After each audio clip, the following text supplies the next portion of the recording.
বিশ্ব নবী রহমাতুল লিল আলামিন। সেই জন্য রাসূলের সাহাবী রাইসুল মুফাসসিরিন আব্দুল্লাহ ইবনে আব্বাস রাদিয়াল্লাহু তাআলা আনহুমাকে লক্ষ্য করে আল্লাহ রাসূল বলেন, ইবনে আব্বাস শোনো, তোমার যদি পৃথিবীর মধ্যে কোনো সাহায্যের যদি প্রয়োজন হয়, কোনো কিছুর যদি প্রয়োজন হয়, মানুষের কাছে চাইবা না। মানুষের কাছে চাইলে মানুষ বিরক্ত হয়ে যায়, মানুষ তোমার উপর নাখুশ হয়ে যায়। সেই জন্য ইদা ইস্তাআনতা ফাস্তাইন বিল্লাহ, যখনই তোমার কোনো কিছুর প্রয়োজন হবে মানুষের কাছে না চেয়ে বলেন তো যার কাছে চাবো তিনি কে? আরও জোরে বলি তিনি কে? আল্লাহর কাছে চাইতে হবে, কারণ আল্লাহ একমাত্র সমাধানদাতা। ইয়া হাল্লাল মুশকিলাত, সমস্যার সমাধান যিনি করেন, আওয়াজ দিয়ে বলেন তো তিনি কে? এই জন্য আল্লাহ রাসূল সাল্লাল্লাহু আলাইহি ওয়াসাল্লাম তার সাহাবীকে বলেন, ইবনে আব্বাস নার্ভাস হয়ো না, যখনই তোমার কোনো কিছুর প্রয়োজন হবে মানুষের কাছে না চেয়ে আল্লাহর কাছে চাও।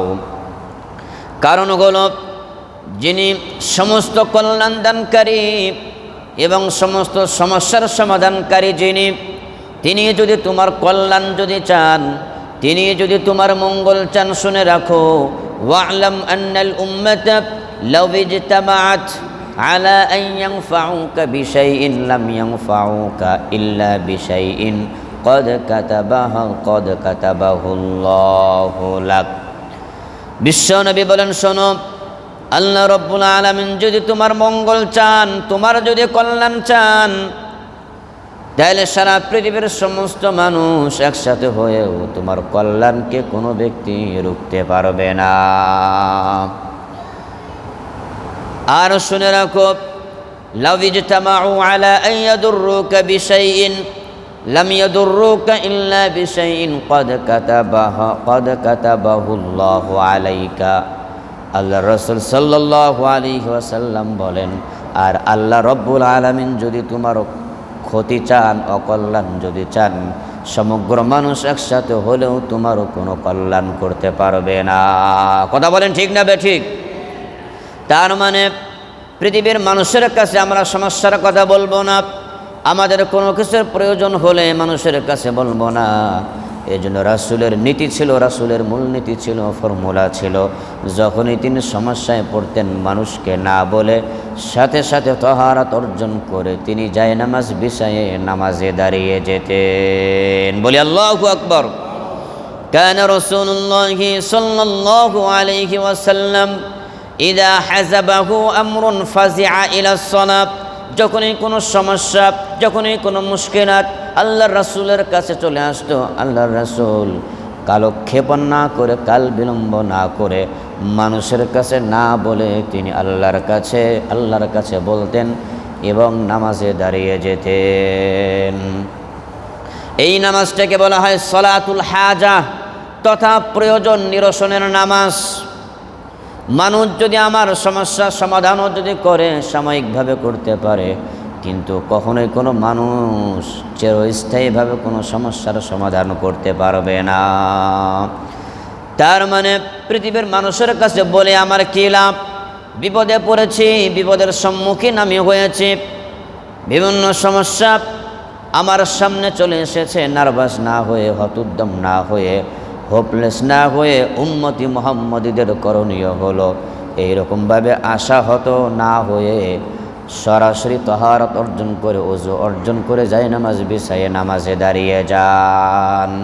আর আল্লাহর কাছে বলেন, আল্লাহ এই সমস্যার সমাধান তুমি করে দাও, পৃথিবীর মানুষ করতে পারবে না, আল্লাহ তুমি ছাড়া এই সমস্যা কেউ আসান করতে পারবে না, কেউ দূর করতে পারবে না। তাই আমি পৃথিবীর মানুষের কাছে না বলে আমি বান্দা তোমার দ্বারস্থ হয়ে গেলাম। এটাই হলো উম্মতি মুহাম্মদীদের বৈশিষ্ট্য। তবে এই নামাজকে বলা হয় সলাতুল হাজা। বলুন তো কিসের নামাজ বলা হয়?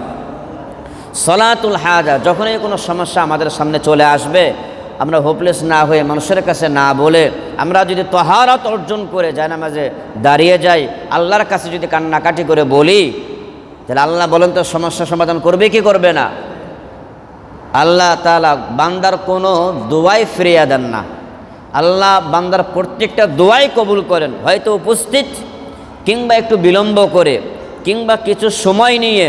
আর দুনিয়াতেও যদি আল্লাহ না দেয়, আল্লাহকে বান্দা তোমার জন্য রিজার্ভ করে রেখে দিলাম দুনিয়াতে, আমি এই জন্য আমি দুনিয়াতে দিলে তোমার সমস্যা হতে পারে, তোমার এটার কারণে আরেকটা সমস্যা ক্রিয়েট হতে পারে, এই জন্য দুনিয়াতে দিলাম না, আখিরাতে তোমার জন্য আমি রিজার্ভ করে রেখে দিলাম। বলেন না সুবহানাল্লাহ।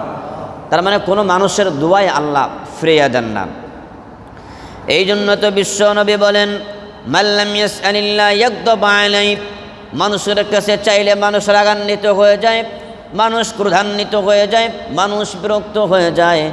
আর বিশ্ব নবী তিনি বলেন, আর আল্লাহ তাআলার কাছে না চাইলে আল্লাহ রাগান্বিত হয়ে যান। সুবহানাল্লাহ। আল্লাহর কাছে না চাইলে আল্লাহ রাগান্বিত হন, আর মানুষের কাছে চাইলে মানুষ রাগান্বিত হয়। মানুষের নীতি হলো চাইলে রাগান্বিত হয়, বিরক্ত হয়ে যায়। আর আল্লাহ রাসূল বলেন, আল্লাহর কাছে না চাইলে আল্লাহ বিরক্ত হয়ে যায়। তার মানে যিনি বিরক্ত হন না, যার অফুরন্ত ভান্ডার আছে, এই তো আমাদের চাওয়া দরকার। কতক্ষণ ঠিক না বেঠিক?